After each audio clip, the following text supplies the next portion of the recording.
الحمد لله نحمده ونصلي على رسوله الكريم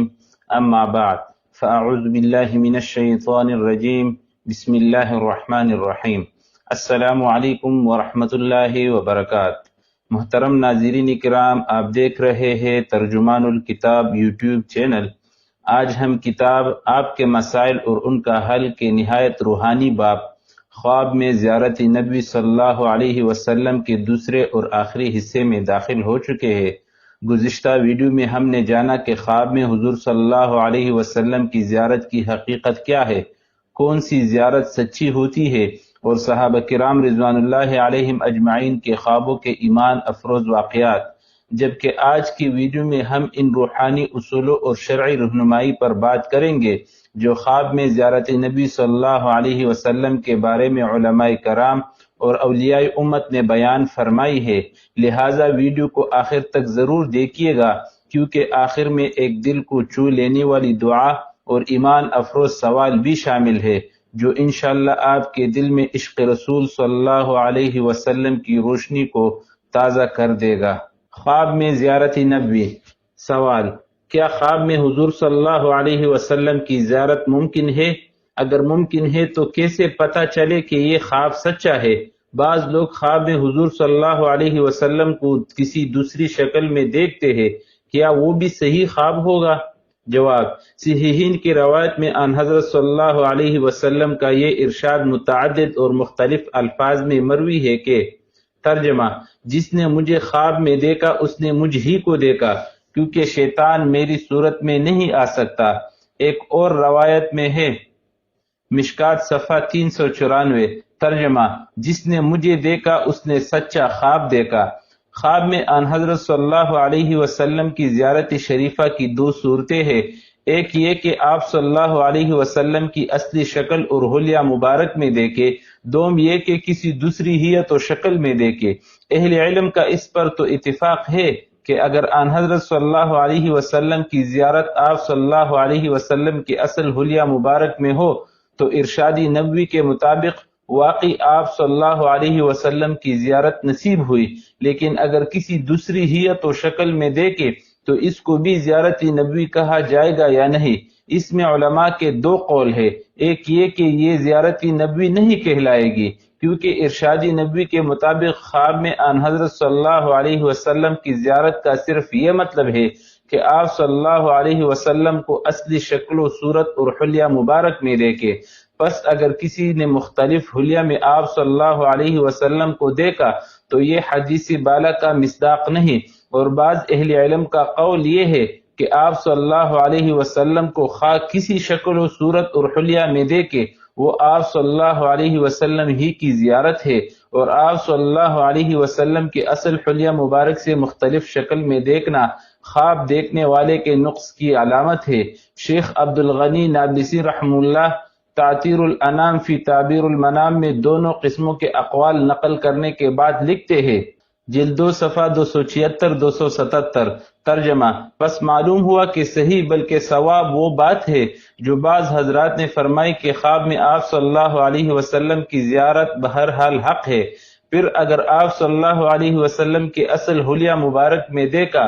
خواہ وہ حلیہ آپ صلی اللہ علیہ وسلم کی جوانی کا ہو یا پختہ عمری کا یا زمانہ پیری کا یا آخر عمر شریف کا، تو اس کی تعبیر کی حاجت نہیں، اور اگر آپ صلی اللہ علیہ وسلم کو اصل شکل مبارک میں نہیں دیکھا تو خواب دیکھنے والے کے مناسب حال تعبیر ہوگی۔ اسی بنا پر بعض علماء تعبیر نے کہا ہے کہ جس نے آپ صلی اللہ علیہ وسلم کو بڑھاپے میں دیکھا تو یہ نہایت صلح ہے، اور جس نے آپ صلی اللہ علیہ وسلم کو جوان دیکھا تو یہ نہایت جنگ ہے، اور جس نے آپ صلی اللہ علیہ وسلم کو مسکراتے دیکھا تو یہ شخص آپ صلی اللہ علیہ وسلم کی سنت کو تامنے والا ہے۔ اور بعض علماء تعبیر نے فرمایا ہے کہ جس نے آپ صلی اللہ علیہ وسلم کو اصلی شکل و حالت میں دیکھا تو یہ دیکھنے والے کی درست حالت اس کی کمالی وجاہت اور دشمنوں پر اس کے غلبہ کی علامت ہے، اور جس نے آپ صلی اللہ علیہ وسلم کو غیر حالت میں مثلاً تیور چڑھائے ہوئے دیکھا تو یہ دیکھنے والی کی حالت کے برا ہونے کی علامت ہے۔ حافظ ابن ابی جمرہ رحمۃ اللہ علیہ فرماتے ہیں کہ آن حضرت صلی اللہ علیہ وسلم کو اچھی صورت میں دیکھنا دیکھنے والے کے دین کے اچھا ہونے کی علامت ہے، اور عیب یا نقص کے حالت میں دیکھنا دیکھنے والے کے دین میں خلل کی علامت ہے، کیونکہ آن حضرت صلی اللہ علیہ وسلم کی مثال شفاف آئینے کی سی ہے کہ آئینے کے سامنے جو چیز آئے اس کا عکس اس میں آ جاتا ہے۔ آئینہ بذات خود کیسا ہی حسین و باکمال ہو مگر بدی چیز اس میں بدی ہی نظر آئے گی۔ اور خواب میں آن حضرت صلی اللہ علیہ وسلم کی زیارت شریفہ کا بڑا فائدہ یہی ہے کہ اس سے خواب دیکھنے والے کی حالت پہچانی جاتی ہے۔ اس سلسلے میں مسند الہند شاہ عبدالعزیز محدث دہلوی قدس سرہ کی ایک تحقیقی فتاوی عزیزی میں درج ہے جو حسب ذیل ہے۔ سوال: آن حضرت صلی اللہ علیہ وسلم کی زیارت خواب میں اہل سنت اور شیعہ دونوں فرقہ کو میسر ہوتی ہے، اور ہر فرقے کے لوگ آن حضرت صلی اللہ علیہ وسلم کا لطف و کرم اپنے حال پر ہونا بیان کرتے ہیں، اور اپنے موافق احکام آن حضرت صلی اللہ علیہ وسلم سے سننا بیان کرتے ہیں۔ غالباً دونوں فرقہ کو آن حضرت صلی اللہ علیہ وسلم کی شان میں افراد کرنا اچھا معلوم نہیں ہوتا، اور خطرات شیطانی کو اس مقام میں دخل نہیں، تو ایسے خواب کے بارے میں کیا خیال کرنا چاہیے؟ جواب: یہ جو حدیث شریف ہے، یعنی جناب آن حضرت صلی اللہ علیہ وسلم نے فرمایا ہے کہ جس نے مجھ کو خواب میں دیکھا تو اس نے فی الواقع مجھ کو دیکھا ہے، تو اکثر علماء نے کہا ہے کہ یہ حدیث خاص اس شخص کے بارے میں ہے کہ آن حضرت صلی اللہ علیہ وسلم کو اس صورت مبارکہ میں دیکھے جو بوقت وفات آن حضرت صلی اللہ علیہ وسلم کی صورت مبارکہ تھی، اور بعض علماء نے کہا ہے کہ یہ حدیث عام ہے، آن حضرت صلی اللہ علیہ وسلم کے کسی وقت کی صورت میں دیکھے تو وہ خواب صحیح ہوگا، یعنی ابتدائی نبوت سے تا وقت وفات، جوانی اور کلا سالی اور سفر اور حضر اور صحت اور مرض میں جس وقت آن حضرت صلی اللہ علیہ وسلم کی جو صورت مبارک تھی، ان صورتوں میں سے جس صورت میں آن حضرت صلی اللہ علیہ وسلم کو خواب میں دیکھے تو وہ خواب صحیح ہوگا، یعنی فی الواقع اس نے آن حضرت صلی اللہ علیہ وسلم کو دیکھا ہوگا، اور جیسا کہ آن حضرت صلی اللہ علیہ وسلم کی صورت میں سنی نے آن حضرت صلی اللہ علیہ وسلم کو خواب میں دیکھا ہے، اسی طرح شیعہ نے کبھی نہ دیکھا ہے، اور فرضیات کا اعتبار نہیں۔ تحقیق یہ ہے کہ آن حضرت صلی اللہ علیہ وسلم کو خواب میں دیکھنا 4 قسموں پر ہے۔ ایک قسم رویائی الہی ہے کہ اتصال تعین کا آن حضرت صلی اللہ علیہ وسلم کے ساتھ ہے، اور دوسری قسم ملکی ہے، اور وہ متعلقات آن حضرت صلی اللہ علیہ وسلم کو دیکھنا ہے، مثلا آن حضرت صلی اللہ علیہ وسلم کا دین اور آن حضرت صلی اللہ علیہ وسلم کی سنت اور آن حضرت صلی اللہ علیہ وسلم کے ورثہ اور آن حضرت صلی اللہ علیہ وسلم کا نسب اطہر اور آن حضرت صلی اللہ علیہ وسلم کی اطاعت اور محبت میں سالک کا درجہ اور اس کے مانند اور جو امور ہے،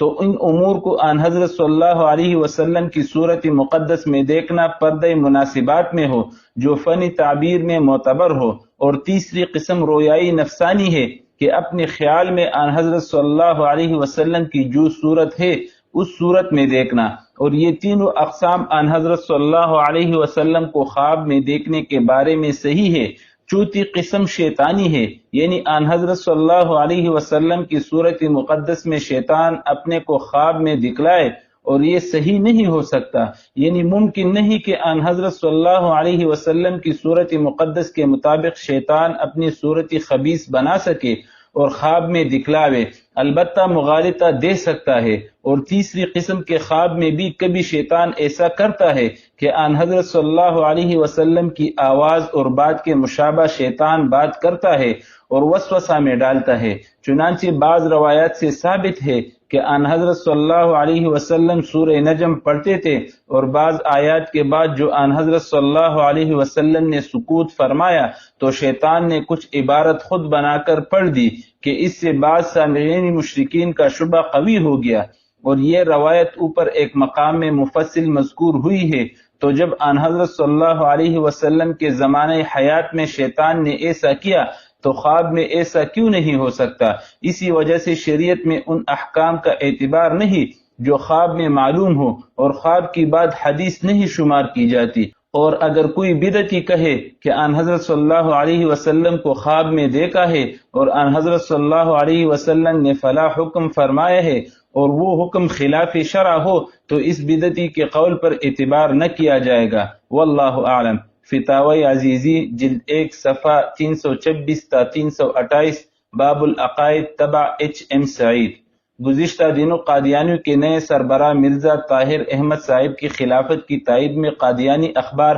الفضل ربوہ میں آسمانی بشارات کے عنوان سے بعض چیزیں شائع کی گئی۔ ان میں سے ایک کا تعلق خواب میں آن حضرت صلی اللہ علیہ وسلم کی زیارت سے ہے، اس لیے اس کا اقتباس بلفظ سے درج ذیل ہے۔ دیکھا کہ مسجد مبارک یعنی ربوہ میں داخل ہو رہا ہوں، ہر طرف چاندنی ہی چاندنی ہے، جتنی تیزی سے ورد کرتا ہوں سرور بڑھتا جاتا ہے اور چاندنی واضح ہوتی جاتی ہے۔ محراب میں حضرت بابا گرو نانک رحمۃ اللہ علیہ جیسی بزرگ شبیہ کی صورت میں حضرت نبی کریم صلی اللہ علیہ وسلم تشریف فرما ہے۔ آن حضور صلی اللہ علیہ وسلم کے گرد نور کا حالہ اس قدر تیز ہے کہ آنکھیں چندیا جاتی ہے، باوجود کوشش کے شبیہ مبارک پر نظر نہیں ٹکتی۔ الفضل ربوہ 6 نومبر 1982۔ علمی تعبیر کے روح سے اس خواب کی تعبیر بالکل واضح ہے۔ صاحب خواب کو آن حضرت صلی اللہ علیہ وسلم کا سکوں کے پیشوا کی شکل میں نظر آنا اس امر کی دلیل ہے کہ ان کا دین و مذہب جسے وہ غلط فہمی سے اسلام سمجھتے ہیں دراصل سکھ مذہب کی شبیہ ہے، اور ان کے روحانی پیشوا آن حضرت صلی اللہ علیہ وسلم کے بروز نہیں بلکہ سکھوں کے پیشوا بابا نانک کے بروز ہے۔ اور صاحب خواب کو انوارات کا نظر آنا جس کی وجہ سے وہ خواب کی اصل مراد کو نہیں پہنچ سکے شیطان کے وہی تلسبیس ہے جس کا تذکرہ حضرت شاہ عبدالعزیز محدث دہلوی قدس سرہ نے فرمایا ہے، اور ان انوارات میں یہ اشارہ تھا کہ ان کے پیشوا نے بابا نانک کا بروز ہونے کے باوجود تلسبیس و تدلیس کے ذریعے اپنے آپ کو آن حضرت صلی اللہ علیہ وسلم کا پیرو ثابت کرنے کی کوشش کی ہے، جس سے ان کی طرح بہت سی حقیقت ناشناس لوگوں نے دھوکہ کھایا۔ چونکہ خواب کی یہ تعبیر بالکل واضح تھی، اسی لیے صاحب خواب کو مرزا بشیر احمد صاحب اور مرزا ناصر احمد صاحب نے خواب کے اظہار سے منع کیا۔ چنانچہ صاحب خواب لکھتے ہیں، پھر یعنی مرزا بشیر احمد صاحب نے فرمایا کسی سے خواب بیان نہیں کرنی۔ خلافت ثالثہ کا انتخاب ہوا تو پھر یہ نظارہ لکھ کر یعنی مرزا ناصر احمد صاحب کی خدمت میں بھجوا دیا۔ حضرت مولانا جلال الدین شمس صاحب کے ذریعے پیغام ملا کہ حضور یعنی مرزا ناصر احمد صاحب فرماتے ہیں کہ خواب آگے نہیں بیان کرنی۔ مرزا عبدالرشید وکالتی تبشیری ربوہ۔ مناسب ہے کہ اس خواب کی تائید میں بعض دیگر اکابر کے خواب و کشوف بھی ذکر کر دیے جائے۔ نمبر 1، مولانا محمد لدھیانوی مرحوم فتاوی قادریہ میں لکھتے ہیں، مولانا صاحب یعنی مولانا محمد یعقوب صاحب نانوتوی قدس سرہ صدر المدرسین دارالعلوم دیوبند نے حسب وعدہ کے ایک فتویٰ اپنے ہاتھ سے لکھ کر ہمارے پاس ڈاک میں ارسال فرمایا، جس کا مضمون یہ تھا کہ یہ شخص میری دانست میں غیر مقلد معلوم ہوتا ہے اور اس کے الہامات اولیاء اللہ کے الہامات سے کچھ علاقہ نہیں رکھتے، اور نیز اس شخص نے کسی اہل اللہ کی صحبت میں رہ کر فیضی باطنی حاصل نہیں کیا، معلوم نہیں کہ اس کو کس روح کی اویسیت ہے۔ فتاوی قادریہ صفحہ 17۔ حضرت مولانا محمد یعقوب نانوتوی قدس سرہ نے تو اس سے لا علمی کا اظہار فرمایا کہ مرزا صاحب کو کس روح سے فیض پہنچا ہے، مگر الفضل میں ذکر کردہ خواب سے یہ عقدہ حل ہو جاتا ہے کہ مرزا صاحب کو سکھوں کے مذہبی پیشوا سے روحانی ارتباط تھا۔ مرزا صاحب نے جو کچھ لیا ہے انہی سے لیا ہے۔ نمبر 2، مرزا غلام احمد قادیانی نے شہر لدھیانہ میں آ کر 1301 ہجری میں دعویٰ کیا کہ میں مجدد ہوں۔ عباس علی صوفی اور مرشد احمد جان مع مریدان اور مولوی محمد حسن مع اپنے گروہ اور مولوی شاہدین اور عبدالقادر اور مولوی نور محمد محتمم مدرسہ حقانی وغیرہ نے اس کے دعویٰ کو تسلیم کر کے امداد پر کمر باندھی۔ منشی احمد جان نے مع مولوی شاہدین و عبدالقادر ایک مجمع میں جو واسطے اہتمام مدرسہ اسلامیہ کے اوپر مکان شہزادہ صفدر جنگ صاحب کے تھا، بیان کیا کہ الصبح مرزا غلام احمد قادیانی صاحب اس شہر لدھیانہ میں تشریف لائیں گے، اور اس کی تعریف میں نہایت مبالغہ کر کے کہا کہ جو شخص اس پر ایمان لائے گا گویا وہ اول مسلمان ہوگا۔ مولوی عبداللہ صاحب مرحوم برادرم نے بعد کمال بردباری اور تحمل کے فرمایا، اگرچہ اہل مجلس کو میرا بیان کرنا ناگوار معلوم ہوگا، لیکن جو بات خدا جل شانہ نے اس وقت میرے دل میں ڈالی ہے، بیان کیے بغیر میری طبیعت کا اضطرار دور نہیں ہوتا۔ وہ بات یہ ہے کہ مرزا قادیانی جس کی تم تعریف کر رہے ہو بی دین ہے۔ منشی احمد جان بولا کہ میں اول کہتا تھا کہ اس پر کوئی عالم یا صوفی حسد کرے گا۔ راقم الحروف یعنی مولانا محمد عبد القادر لودھیانوی رحمۃ اللہ علیہ نے مولوی عبداللہ صاحب کو بعد برخاست ہونے کا جلسہ کے کہا کہ جب تک کوئی دلیل معلوم نہ ہو بلا تأمل کسی کے حق میں زبان طعن کی کھولنی مناسب نہیں۔ مولوی عبداللہ صاحب نے فرمایا کہ اس وقت میں نے اپنی طبیعت کو بہت روکا، لیکن آخر الامر یہ کلام خدا جل شانہ نے جو میرے سے اس موقع پر سرزد کرایا خالی از الہام نہیں۔ اس روز مولوی عبداللہ صاحب بہت پریشان خاطر رہے، بلکہ شام کو کھانا بھی تناول نہیں کیا۔ بوقت شب 2 شخصوں سے استخارہ کروایا اور آپ بھی اسی فکر میں سو گئے۔ کیا دیکھتے ہیں کہ میں ایک مکان بلند پر مع مولوی محمد صاحب اور خواجہ احسن شاہ صاحب بیٹا ہوں۔ 3 آدمی دور سے دوتی باندھے ہوئے چلے آتے معلوم ہوئے۔ جب نزدیک پہنچے تو ایک شخص جو آگے آگے آتا تھا اس نے دوتی کو کھول کر تہبند کی طرح باندھ لیا۔ خواب ہی میں غیب سے آواز آئی کہ مرزا غلام احمد قادیانی یہی ہے۔ اسی وقت سے بیدار ہو گئے اور دل کی پراگندگی یک لخت دور ہو گئی اور یقین کلی حاصل ہوا کہ یہ شخص پیرائے اسلام میں لوگوں کو گمراہ کر رہا ہے۔ موافق تعبیر خواب کے دوسرے دن قادیانی مع 2 ہندوؤں کے لدھیانہ میں آیا، یعنی اس خواب میں بھی یہی اشارہ تھا کہ یہ صاحب ہندو مت کو اسلام کا لبادہ اوڑھا رہا ہے۔ ناقل فتاوی قادریہ صفحہ 2، 3 اور 4۔ مولانا عبداللہ لدھیانوی رحمۃ اللہ علیہ کے ساتھ جن 2 شخصوں نے استخارہ کیا تھا ان کے بارے میں مولانا محمد صاحب لکھتے ہیں، استخارہ کنندگان میں سے ایک کو معلوم ہوا کہ یہ شخص بے علم ہے، اور دوسرے شخص نے خواب میں مرزا کو اس طرح دیکھا کہ ایک عورت برہنہ تن کو اپنی گود میں لے کر اس کے بدن پر ہاتھ پھیر رہا ہے، جس کی تعبیر یہ ہے کہ مرزا دنیا کو جمع کرنے کے در پہ ہے، دین کی کوئی پرواہ نہیں۔ حوالہ بالا۔ نمبر 5، اسی فتاوی قادریہ میں ہے کہ شاہ عبد الرحیم صاحب سہارنپوری مرحوم نے، یعنی جو صاحب کشف و کرامت بزرگ تھے، بر وقت ملاقات فرمایا کہ مجھ کو بعد استخارہ کرنے کے یہ معلوم ہوا کہ یہ شخص بین سے پر اس طرح سوار ہے کہ منہ اس کا دم کی طرف ہے۔ جب غور سے دیکھا تو زنار اس کے گلے میں پڑا ہوا نظر آیا، جس سے اس شخص کا بی دین ہونا ظاہر ہے، اور یہ بھی میں یقیناً کہتا ہوں کہ جو اہل علم اس کی تکفیر میں اب متردد ہے کچھ عرصے بعد سب کافر کہیں گے۔ زنار بھی بطور خاص کسی کے ہندو ہونے کی علامت ہے۔ اس سے الفضل میں درج شدہ خواب کی تائید ہوتی ہے کہ یہ صاحب ہندو سے مستفید ہے۔ ناقل حوالہ بالا۔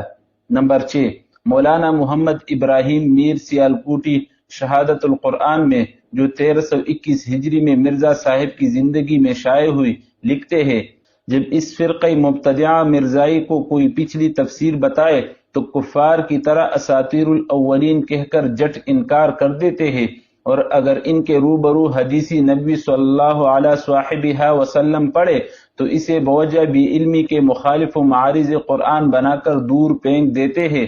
اور اپنی تفسیر بالرائے کو جو حقیقت میں تحریف و تعویل منہا عنہ ہوتی ہے معید بالقرآن کہتے ہیں۔ یعنی ظاہر ہے یہ طرز عمل کسی مسلمان کا نہیں ہو سکتا۔ ناقل بیچارے کم علم لوگ اس سے دھوکہ کھا جاتے ہیں اور ورطۂ ترددات اور گرداب شبہات میں گر جاتے ہیں۔ سو ایسے شبہات کے وقت میں اللہ عزیز و حکیم نے مجھ عاجز کو محض اپنے فضل و کرم سے راہ حق کی ہدایت کی، اور ہر طرح سے ظاہراً اور باطناً، معقولاً اور منقولاً مسئلہ حق کا سمجھایا۔ چنانچہ عنفوان شباب میں 1891 عیسوی میں حضرت مسیح علیہ السلام کی زیارت بابرکت سے مشرف ہوا، اس طرح کہ آپ ایک گاڑی پر سوار ہے اور بندہ اس کو آگے سے کھینچ رہا ہے۔ اس حالت باسعادت میں آپ سے قادیانی علیہ ما علیہ کی نسبت عرض کی۔ آپ نے زبانی وحی ترجمان سے بألفاظ طیبہ یوں فرمایا کہ کوئی خطرے کی بات نہیں، اللہ تعالیٰ اس کو جلدی ہلاک کر دے گا۔